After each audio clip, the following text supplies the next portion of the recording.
യഥാർത്ഥത്തിൽ എന്താണ് ഡൽഹിയിലെ ആ വിദ്യാർത്ഥി സമരത്തിന് പിന്നിൽ നടക്കുന്നത് എന്ന് നിങ്ങൾക്കറിയാമോ? മാധ്യമങ്ങൾ വാർത്താമുറികളിൽ വെച്ചും നിർമ്മിച്ചെടുത്ത കണ്ണീർ കഥകൾക്കപ്പുറത്ത് തലസ്ഥാന നഗരിയിൽ അരങ്ങേറിയ ഞെട്ടിക്കുന്ന, രക്തത്തിൽ കുതിർന്ന ആ നിർണായക റിപ്പോർട്ടുകളാണ് നമ്മൾ ഇന്ന് കാണാൻ പോകുന്നത്. പോലീസിന്റെ ക്രൂരത, ഭരണകൂട ഭീകരത, സമാധാനപരമായി പ്രതിഷേധിച്ച വിദ്യാർത്ഥികൾക്ക് നേരെ അക്രമം. ഇങ്ങനെയുള്ള വാർത്തകൾ കണ്ടാണ് നിങ്ങൾ TV സ്ക്രീനുകളിൽ നിന്നും കണ്ണെടുത്തതെങ്കിൽ ഒന്നോർക്കുക, നിങ്ങളെ വലിയൊരു കൂട്ടം ആളുകൾ ചേർന്ന് പറ്റിച്ചുകൊണ്ടേയിരിക്കുകയാണ്. ഗാന്ധിജിയുടെയും അംബേദ്കറുടെയും ചിത്രങ്ങളും കയ്യിലേന്തി സമാധാനത്തിന്റെ വക്താക്കളായി നിന്നവർ തെരുവിൽ എന്താണ് ചെയ്തത്? 5 IPS ഉദ്യോഗസ്ഥർ ഉൾപ്പെടെ 50-ലധികം പോലീസുകാരുടെ രക്തം ഡൽഹിയിലെ തെരുവുകളിൽ വീണപ്പോൾ എന്തുകൊണ്ടാണ് നിങ്ങളുടെ പ്രിയപ്പെട്ട ചാനലുകൾ ആ ദൃശ്യങ്ങൾ മറച്ചു പിടിച്ചത്? ഒരു വശത്തെ കഥകൾ മാത്രം കേട്ട് ശീലിച്ച നിങ്ങളിലേക്ക് ആരും കാണിക്കാൻ ധൈര്യപ്പെടാത്ത ആ കറുത്ത സത്യങ്ങൾ ഞാനിപ്പോൾ എത്തിക്കുകയാണ്. ഈ വീഡിയോ അവസാനിക്കുന്നത് വരെ കണ്ടാൽ മാത്രമേ യഥാർത്ഥത്തിൽ ജന്തർ മന്ദറിലും പാർലമെന്റ് സ്ട്രീറ്റിലും അരങ്ങേറിയ ആ വലിയ നാടകത്തിന് പിന്നിലെ ക്രൂരമായ യാഥാർത്ഥ്യം നിങ്ങൾ തിരിച്ചറിയൂ. നീറ്റ് പരീക്ഷ വിവാദങ്ങളും കേന്ദ്ര വിദ്യാഭ്യാസ മന്ത്രി ധർമ്മേന്ദ്ര പ്രധാൻ രാജിയും ആവശ്യപ്പെട്ട് CJP അഥവാ കോക്രോച്ച് ജനതാ പാർട്ടി എന്ന സംഘടനയുടെ പേരിൽ ഡൽഹിയിൽ ആരംഭിച്ച സമരം കേവലം ഒരു വിദ്യാർത്ഥി പ്രക്ഷോഭമല്ല, മറിച്ച് കൃത്യമായി പ്ലാൻ ചെയ്ത ഒരു രാഷ്ട്രീയ നാടകമാണ്. ഈ സമരത്തിന്റെ മുൻപന്തിയിലുള്ള കഥാപാത്രങ്ങളെ പരിശോധിച്ചാൽ തന്നെ അത് വ്യക്തമാകും. അമേരിക്കയിൽ നിന്നും തിരിച്ചെത്തി ഒരു നാൾ പെട്ടെന്ന് പ്രക്ഷോഭകന്റെ കുപ്പായം അണിഞ്ഞ അഭിജിത്ത് ദീപ്കെ എന്ന വ്യക്തിയുടെ നീക്കങ്ങൾ നമ്മൾ കൃത്യമായി നിരീക്ഷിക്കേണ്ടതുണ്ട്. രാജ്യത്തിന്റെ തലസ്ഥാനത്ത് അതീവ സുരക്ഷാ മേഖലയിൽ ഒരു പ്രതിഷേധ സമരം സംഘടിപ്പിക്കണമെങ്കിൽ 2 ആഴ്ച മുൻപെങ്കിലും ഡൽഹി പോലീസിന്റെ അനുമതി വാങ്ങിയിരിക്കണം. അതാണ് നിയമം. എന്നാൽ യാതൊരുവിധ അനുമതിയും വാങ്ങാതെ തെരുവിലിറങ്ങുക, തുടർന്ന് അറസ്റ്റ് വരിക്കാൻ പോലീസിന്റെ പിറകെ നടക്കുക എന്ന വിചിത്രമായ കാഴ്ചയാണ് നമ്മൾ ആദ്യം കണ്ടത്.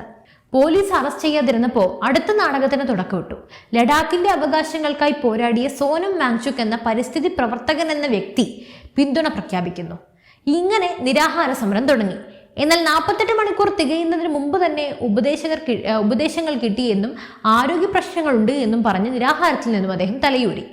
സമാധാനപരമായ ജനാധിപത്യ പ്രക്ഷോഭം എന്നതിനപ്പുറം സോഷ്യൽ മീഡിയ ഫോളോവേഴ്സിനെയും വിദേശ ഫണ്ടുകളെയും ലക്ഷ്യം വെച്ച് നടത്തിയ വെറും പ്രഹസനങ്ങൾ മാത്രമായിരുന്നു ഇത്. പാർലമെന്റിന്റെ സമ്മേളനം ആരംഭിക്കുന്ന അതേ തിങ്കളാഴ്ച തന്നെ പാർലമെന്റിലേക്ക് മാർച്ച് സംഘടിപ്പിക്കാൻ ഇവർ തീരുമാനിച്ചത് യാദൃശ്ചികമല്ല. പാർലമെന്റ് സെഷൻ നടക്കുമ്പോൾ ഡൽഹി നഗരത്തിൽ കടുത്ത സുരക്ഷാ നിയന്ത്രണങ്ങളും നിരോധനാജ്ഞയും ഉണ്ടാകുമെന്ന് ഏതൊരാൾക്കും അറിയാം. അത്തരമൊരു ദിവസം തന്നെ ബോധപൂർവം തെരുവ് തടസ്സപ്പെടുത്തുകയും പോലീസിനെ പ്രകോപിപ്പിക്കുകയും ചെയ്യുക എന്നതായിരുന്നു ഇവരുടെ തന്ത്രം. ജന്തർ മന്ദറിൽ നിന്നും ആയിരക്കണക്കിന് ആളുകളെ അണിനിരത്തി നടത്തിയ മാർച്ച് തുടക്കം മുതലേ വലിയ സംഘർഷത്തിലേക്കാണ് വഴിമാറിയത്. പൂക്കളും ഗാന്ധി പടവും പിടിച്ച് ശാന്തമായി നടന്ന മാർച്ചിലേക്ക് പോലീസ് അക്രമം അഴിച്ചുവിട്ടു എന്നാണ് വാർത്തകളിൽ വന്നത്. എന്നാൽ പോലീസിന് നേരെ മാസ്ക് ധരിച്ചെത്തിയ സംഘങ്ങൾ കല്ലേറും കട്ടയെറിയലും നടത്തുകയായിരുന്നു. പൊതുമുതലുകൾ തകർക്കുകയും പോലീസിന്റെ വാഹനങ്ങൾക്ക് മുകളിൽ കയറി താണ്ഡവമാടുകയും ചെയ്തുകൊണ്ട് തലസ്ഥാന നഗരിയെ യുദ്ധക്കളമാക്കാൻ ഇവർ ശ്രമിച്ചു. എന്നാൽ ഈ അക്രമങ്ങൾ ഒന്നും അറിയാത്ത രീതിയിലാണ് മലയാള മാധ്യമങ്ങൾ വാർത്ത നൽകിയത്. വിദ്യാർത്ഥികൾക്ക് നേരെ ഭരണകൂട ഭീകരത എന്ന ഒറ്റ തലക്കെട്ടിൽ അക്രമികളുടെ കുറ്റങ്ങൾ മുഴുവൻ മാധ്യമങ്ങൾ കഴുകിക്കളഞ്ഞ് അവരെ വിശുദ്ധരാക്കി. യഥാർത്ഥത്തിൽ എന്താണ് അവിടെ സംഭവിച്ചത്? ആർക്കാണ് ചോര ചിന്തേണ്ടി വന്നത്? ഡൽഹി പോലീസിന്റെയും NIAയുടെയും ഔദ്യോഗിക കണക്കുകൾ നോക്കുക.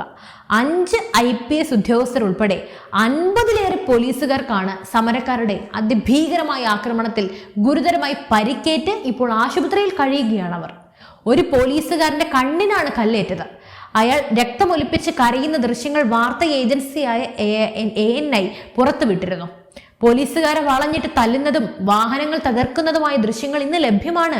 പക്ഷെ എന്തുകൊണ്ടാണ് കേരളത്തിലെയും മറ്റ് സ്ഥലങ്ങളിലെയും പ്രമുഖ മാധ്യമങ്ങൾ ഈ ചിത്രങ്ങൾ നിങ്ങളുടെ മുന്നിൽ എത്തിക്കാതിരുന്നത്?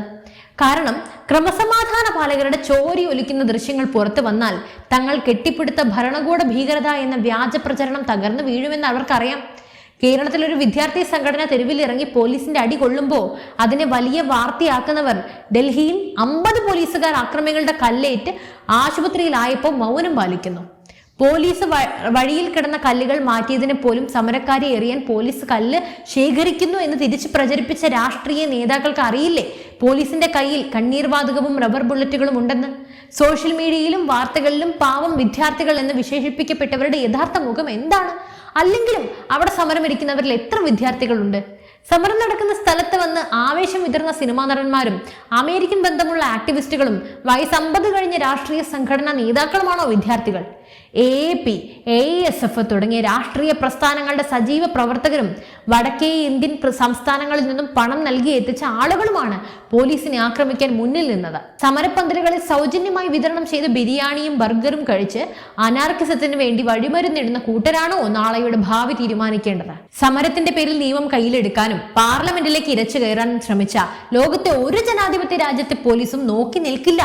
1000-ലധികം ആളുകൾ പങ്കെടുത്ത ഈ അക്രമാസക്ത മാർച്ചിനെ പിരിച്ചുവിടാൻ പോലീസ് കണ്ണീർവാതകവും ലാത്തിചാർജും പ്രയോഗിച്ചു.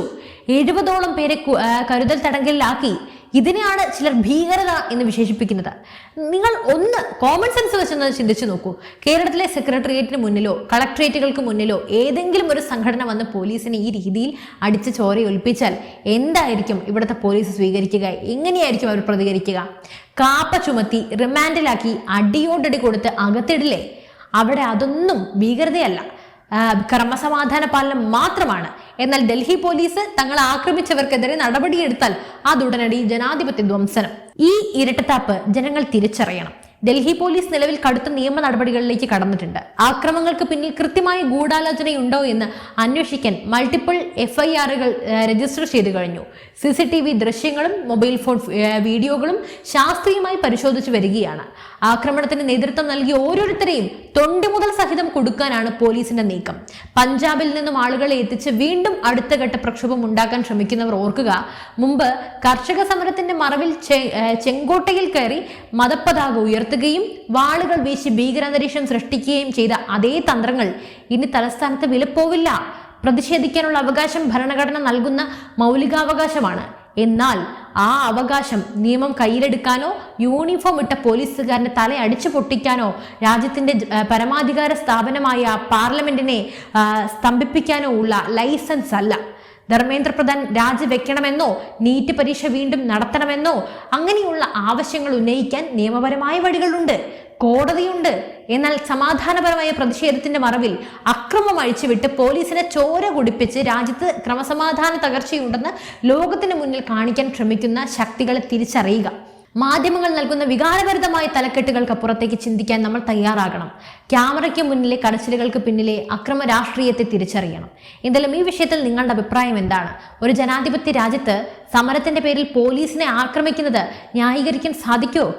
നമ്മുടെ മാപ്രകളെ കുറിച്ചുള്ള അഭിപ്രായം നിങ്ങൾക്ക് എന്താണ്? എന്തായാലും നിങ്ങളുടെ അഭിപ്രായങ്ങൾ തീർച്ചയായും താഴെ കമന്റ് ബോക്സിൽ രേഖപ്പെടുത്തുക. വീഡിയോ ഇഷ്ടപ്പെട്ടെങ്കിൽ ലൈക്ക് ചെയ്യുക, ഷെയർ ചെയ്യുക. മറ്റൊരു വിഷയമായി വീണ്ടും എത്തും വരെ നന്ദി.